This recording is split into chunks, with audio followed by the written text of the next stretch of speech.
यह हिंदू है ना, तो पल्ला झाड़ना आसान होता है। क्यों? क्योंकि वोटर है। मोहित खान जो है वो वोट बैंक है। सही बात। ठीक है, यह वोट के लिए आतंकवादियों को ये लोग छोड़ते रहे हैं। रेप के आरोपी का तो बचाव करेंगे। नमस्कार, मैं आकाश कुमार और आप देख रहे हैं N24 न्यूज। जिस तरीके से नवाब सिंह यादव सुर्खियों में बना हुआ है, बताया जा रहा है कि उस पर लूट के भी केसेस हैं, छीना धोखाधड़ी के भी केसेस हैं। एक किशोरी नाम की युवती के साथ बलात्कार की कोशिश के आरोप में उसे गिरफ्तार कर लिया गया है। अब इस बात में कितनी सच्चाई है, कितना झूठ, हम जनता से जानेंगे। बाकायदा अब जो समाजवादी पार्टी के जो नेता हैं, समाजवादी पार्टी ने नवाब सिंह यादव को हटा दिया है, बर्खास्त कर दिया है। उन्होंने कहा कि अब हमारी नवाब सिंह यादव की जगह कोई भी पार्टी में नहीं है। नमस्कार सर, नाम क्या होगा आपका? अमित नाम है मेरा। क्या लग रहा है जिस तरीके से नवाब सिंह यादव को निकाल दिया पार्टी से और उसके ऊपर किशोरी के साथ छेड़खानी के भी आरोप हैं? देखिए, ऐसा होता है कि ये अभी लोग कहेंगे कि आप मैटर में आप हिंदू मुसलमान ढूंढ लेते हो। ठीक है, मोहित खान के टाइम तो उनको ये करने में बड़ा टाइम लगा, अभी तक किया नहीं है। सही बात। नवाब सिंह यादव में बिरादरी की बात है, तुरंत निकाल दिया। हाँ, एक मिनट, मतलब बिरादरीवाद चल रहा है क्या यहाँ पे?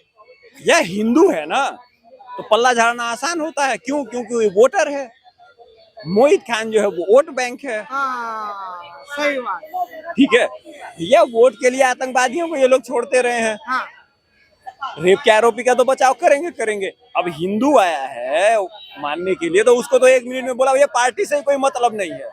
ठीक है, अगला क्या कह रहा है कि जो मेरे ऊपर आरोप लगाए गए हैं, जो भी मुकदमे दर्ज हैं, वो क्या है? सब राजनीतिक है। सब राजनीतिक।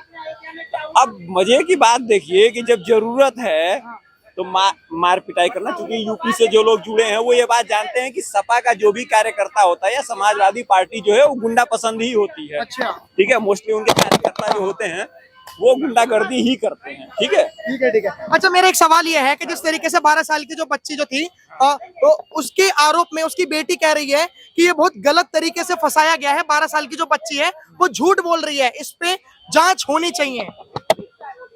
सर देखिए, फिर मैं वही बात करूंगा, ठीक है, कि चूंकि वो हिंदू मुस्लिम मैटर है और समाजवादी पार्टी का कार्यकर्ता है, ठीक है, तो वो सब कुछ करेंगे। इस मैटर में तो केवल छेड़खानी का है। सही बात। इसमें तो उन्होंने सस्पेंड कर दिया। भैया कार्यकर्ता बोले मेरा कार्यकर्ता है ही नहीं, जो भी संबंध था खत्म कर दो आज। लेकिन पहले मणिपुर में जब 2 लड़कियों को नग्न अवस्था में भगाया गया था तो पूरे देश की आत्मा झंझूर कर रख दी थी। लेकिन आज चाहे वो पश्चिम बंगाल हो, चाहे वो यूपी हो, चाहे वो समाजवादी पार्टी के तमाम नेता हो, ऐसा क्यों हो रहा है कि उन्हें बचाया जा रहा है? देखिए, प्रॉब्लम क्या है कि ये केवल भाजपा स्टेट में जब होता है और करने वाला कोई हिंदू होता, वो भी सवर्ण होना चाहिए। हाँ, लेकिन ये तो ओबीसी है। भैया ओबीसी है तो केवल पार्टी से निकाला ना। अगर यही आरोपी मुस्लिम होता तो वो भी नहीं करते। अच्छा। हाँ, देखो हमारे अपोजिशन का सीधा हिसाब है कि आरोपी मुस्लिम है तो वो बेगुनाह होता है। उसके खिलाफ भारत में जितने नियम कानून है वो पहले फॉलो होने चाहिए, तब उसकी गिरफ्तारी होनी चाहिए। लेकिन आप तो नई बातें बता रहे हो। वो तो कह रहे हैं हम तो पीडीए, पिछड़ा, दलित, आदिवासी को लेकर चलते हैं। हाँ, ये आपने अच्छा पॉइंट है। तभी तो सारे उनके घर के भरे हैं। मुलायम सिंह यादव, डिम्पल, अखिलेश, प्रदीप, पता नहीं क्या क्या जितने यादव के नाम लो, उनके घर वाले ही 36-42 हैं उनके साथ राजनीति में। तभी तो पीडीए बना है। पीडीए का मतलब पब्लिक नहीं होता है, प्रॉपर्टी होती है, और प्रॉपर्टी मतलब अपने घर की। अच्छा, तो अब लग रहा है कुछ अखिलेश यादव जो एक वक्त पे मणिपुर पे बोल रहे थे, क्या वो नवाब सिंह यादव पे बोल पाएंगे? क्या वो अयोध्या की उस बच्ची के लिए बोल पाएंगे जो 12 साल की बच्ची का बलात्कार हुआ? दोनों पे उन्होंने स्टेटमेंट दे दिया। ठीक है, दोनों पे उन्होंने स्टेटमेंट दे दिया। अयोध्या पे बोला भैया इसकी जांच होनी चाहिए। ठीक है।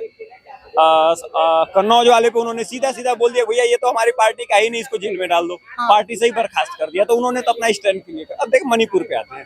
देखिए, भारत में 2 घटनाएं जो है ना वो बहुत महत्वपूर्ण है। इनको बड़े ध्यान से समझिएगा। मणिपुर जो है वो कम्युनल वायलेंस हुआ था। अच्छा। ठीक है। अब भारत में कम्युनल वायलेंस कितने बार हुए हैं, मैं कहिए तो कुछ आंकड़े दे दूं। एक बारी लेटेस्ट सबसे हुआ था 2002 गुजरात गोधरा कांड। लेकिन वो कोई नहीं भूला, सारे भूल गए। उस टाइम मोदी जी गए थे। ठीक है, स्टेटमेंट दे दिया। अगले दिन क्या हुआ था? गुजरात का दंगा। इसीलिए मोदी जी जो है मणिपुर पे चुप रहे थे। क्यों? क्योंकि वो कम्युनल वायलेंस था। 84 राजीव गांधी जी, ठीक है, क्या बोला था? एक बड़ा पेड़ गिरता है, धरती हिलती है। सिखों का नरसंहार हुआ, कम्युनल वायलेंस हुआ। भागलपुर दंगा, इंदिरा गांधी ने क्या बोला था? भैया जब अति करोगे तो यही होगा। आज तक हड्डियां निकल रही हैं। अब आते हैं मणिपुर के मैटर पे। ठीक, मणिपुर का मैटर जो है वो आप उसको स्पेशल रेप केस से नहीं जोड़ सकते। भारत के इतिहास में सबसे बड़ा गुनाह अगर कहीं हुआ है तो वो हुआ कर्नाटका कर्नाटका में, जिसको कांग्रेस ने किया था। उस केस का नाम है प्रज्वल रेवन्ना केस। अब एक बात ध्यान से सुनिए, मैं हूँ या ये अंकल जी हूँ, ठीक है, मैं एक निहायत ही बदतमीज आदमी हूँ, मान लीजिए मैं पावरफुल हूँ, मैं कुछ कर रहा हूँ, मैंने गलती से 2-4 गलत काम किए, लोगों को वीडियो बनाए, अपने घर में रखा, ठीक है, ये खबर पुलिस वालों को लग गई। अब उस वीडियो को उन्होंने अपने साथ लिया और सरकार के हाथ में चला गई। ये बताइए, 300 लड़कियों के 3000 वीडियो लेके आपका सीएम, आपका क्या बोलते हैं विधायक, आपका सांसद, आपका मुख्यमंत्री, आपका नेता, जो भी है शासन प्रशासन से सत्ता में जुड़े हुए लोग, ठीक है, वो घर घर घूम के दिखा रहे हैं। जायज है आप इनकी बातों से जो कह रहे हैं? रुक जाओ, मेरी बात कंप्लीट, ठीक है, घर घर घूम के दिखा रहे हैं। कितना? 300 लड़कियों के 3000 से ज्यादा वीडियो पेन ड्राइव में लेके घूम के दिखा रहे हैं। कह रहे हैं कि भैया देखो इसने ये किया, इसको वोट मत दीजिएगा। बताइए, इससे बड़ा गुनाह आज तक कभी आपने सुना है? जो गुनाह पर्दे के पीछे हुआ था, जिसके लिए ये लोग हल्ला बचा रहे थे, केवल अपने राजनीतिक फायदे के लिए 300 लड़कियों का कैरियर दांव पे लगा दिया। वो लड़का निकलता है, आज FIR दर्ज होती है, उसके दूसरे दिन आराम से निकलता है, जहाज पकड़ता और चला जाता है, किसी सरकार को कोई फर्क नहीं पड़ता। सही बोल, इतना बड़ा गुनाह आपने भारत में कहीं सुना था? ये जो कम्युनल वायलेंस पे मणिपुर पे लोग बात कर रहे हैं, इनकी नानी मर जाती है मणिपुर पे प्रज्वल रेवन्ना वाले केस पे बात करने में। भैया तुम कैसे 300 लड़कियों के 3000 वीडियो घर घर घूम के दिखा सकते हो? ये होता है नैरेटिव और ये होती है हमारे देश की मोरालिटी। ये है हमारा अपोजिशन। ये लोग 300 लड़कियों का वीडियो पब्लिकली घूम के दिखा सकते हैं, इस पे इनको शर्म नहीं आएगी। लेकिन कम्युनल वायलेंस पे बीजेपी को दोष देना है, ये इस टाइम उनको दिख जाता कि वो भारत की बेटी थी। वो भारत की बेटी नहीं है जिनके 300 वीडियो और 3000 की, वो भी संपन्न परिवार की, ठीक है। ये शर्म नहीं आती है कांग्रेस वालों को? भैया हमारा अपोजिशन ऐसा ही है और उसके जिम्मेदार भी हम। तो आप भी मानते कि जो नवाब सिंह यादव है वो अपनी जगह सही है या गलत? ब्रिजभूषण कौन था, इसको पूछो, ब्रिजभूषण कौन था? ये ब्रिजभूषण क्या करा था? ब्रिजभूषण ने, वही तो पूछो ना इसको, क्या करा? ये सिर्फ वोटों की राजनीति हो रही है, कुछ नहीं हो रही। अच्छा। ना तो कोई नेता था, ना आम बंदा था वो। जैसे मैं मुलायम सिंह या कलेश है, कोई मैं फोटो खिंचवा लेता हूँ, ये मैं उसका मतलब उसका बंदा हो गया। होने इतनी पब्लिक है, वो उड्डा से फोटो खिंचवाएगी, मुलायम से उससे भी फोटो खिंचवाएगी। इन्होंने सवाल करा है, अगर आप नवाब सिंह यादव पे बोल सकते हो तो ब्रजभूषण सिंह पे आगे इलेक्शन आ रहे हैं, वोटों की राजनीति है और कुछ नहीं है। बस अब इनको याद आ रहा है ब्रिजभूषण के साथ, और लड़कियों का, हमारे हरियाणा की लड़कियां थी, क्या हुआ उनके साथ? अभी बताइए। अब इनसे पूछता हूँ मैं, एक बात बताइए, देश की बेटी है, ठीक है, उनका वजन कितना ज्यादा था? 2 किलो 700 ग्राम। उनका वजन 2 किलो 700 ग्राम ज्यादा था, उन्होंने घटाकर 2 किलो 600 ग्राम घटाया, 100 ग्राम बचा था। ये बताइए वो कैसे क्वालिफाई कर गई भारत से 50 किलो वाले में? उन्होंने मेहनत करा, पसीना बहाया। मेरा सवाल ये है कि कौन सा ऐसा सिस्टम था जो उनको ये क्वालिफाई करने में वो सक्सेस हो गई कि वो 53 किलोग्राम में 50 किलो वाली लड़कियों से लड़के वो ओलंपिक खेलने चले गई 50 किलो में? जी भाई साहब, सवाल तो लाजमी है, सवाल तो लाजमी है। बोलता हूँ, आप मेरे पास बस सवाल का जवाब दे दीजिए।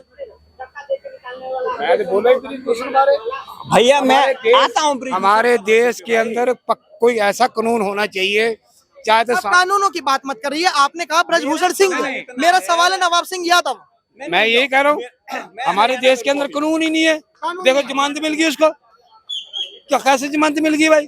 जोगी बैठा वहाँ पे कुर्सी के ऊपर। नवाब सिंह यादव तो समाजवादी पार्टी के नेता थे। किसी का भी हो, है तो सरकारी नहीं, स्टे ही रहो। अंकल आप ये बताइए कि अरे सुनो, विनेश फोगाट कैसे 53 किलो की होके 50 किलो में ओलंपिक खेलने चली गई? चलिए, हमारा सवाल ये तो है ही नहीं, हमारा सवाल तो नवाब सिंह यादव ही है। क्या चीज? हमारा सवाल नवाब सिंह यादव है, उसे सजा मिलनी चाहिए। अब तो वो जेल जा चुका है। जेल जा चुका है, लेकिन अभी तक अखिलेश यादव को कोई भी ट्वीट नहीं आया। भैया उन्होंने तो पार्टी से निकाल दिया, बस इतना तो कर दिया ना। अब इससे ज्यादा आप क्या उम्मीद कर रहे हो कि उसको बोले सजा दे दो? क्या एक महिला के बलात्कार की सजा सिर्फ पार्टी से निकालना होता है? भैया दूसरे के लिए तो उन्होंने पार्टी से निकालना तो दूर बोला, पहले जांच करवा लो फिर गिरफ्तार करना। हाँ सही बात। पीडीए खत्म हो गया, हाँ पीडीए नहीं आया ना वहाँ पे। भैया वो यादव था, वो हिंदू था, उसको 1 मिनट में पार्टी से बाहर निकाल दिया, ठीक है। दूसरा जो मोईद खान है उसको, उसके लिए उन्होंने ये कहा कि पहले इसकी जांच हो जाने दीजिए, डीएनए टेस्ट हो जाने दीजिए, उसके बाद कोई कार्रवाई करिए। तो देखा आप लोगों ने कि जिस तरीके से नवाब सिंह यादव को हो या फिर अयोध्या में वो 12 साल की बच्ची हो, हमने तमाम रिपोर्ट दिखाने की कोशिश करी कि नवाब सिंह यादव को लेकर जनता क्या सोचती है। बाकी आप हमारे साथ बने रहिए और देखते रहिए NN24 न्यूज। धन्यवाद, जय हिंद।